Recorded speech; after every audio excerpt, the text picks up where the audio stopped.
One of the stats for this game that we need to keep an eye on is PSG. They beat Manchester United 2-0 in the Champions League in 2019. United went to Paris with a team with a lot of players missing, and they won. So they need to be careful thinking it's over with no Williams.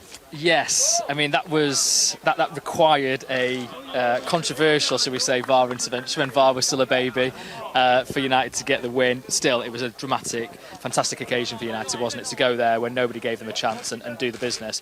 So yeah, I suppose then the counterpoint to that is it can be done. Okay, that was a 2-goal lead and it was away goals as well. So obviously that then meant as soon as they got the third, they were going through. So at least even if Athletic Club somehow get 3 goals and it's a 3-0 win, then it will go to extra time.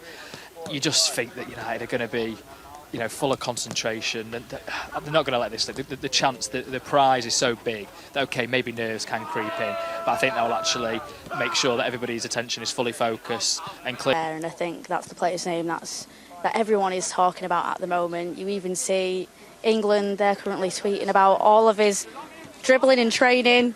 Everything he's getting involved in.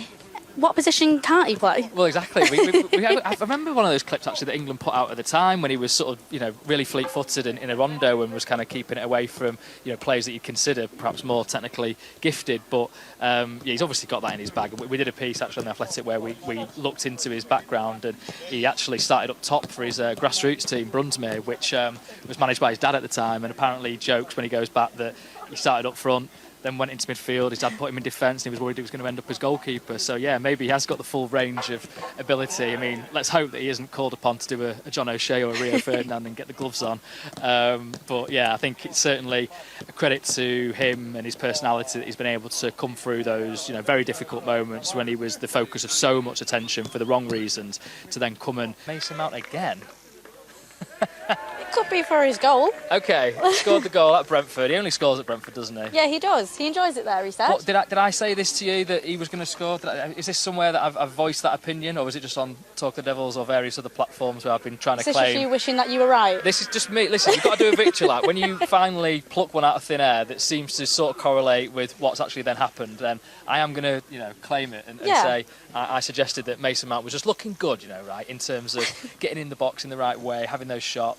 And I certainly think that he took his goal well. It was good anticipation, wasn't it? It was an excellent cross by Garnacho. And I tell you what, he could have a role to play as well, because he has, scored against, he's assisted against Real Sociedad, hasn't he? Assisted against Lyon, assisted in both games actually against Real Sociedad, and scored now against Leicester, Newcastle, and Brentford again. Brilliant goal, wasn't it? So I think he's really in good form. So let's hope that he, can continue that. And I think he's speaking.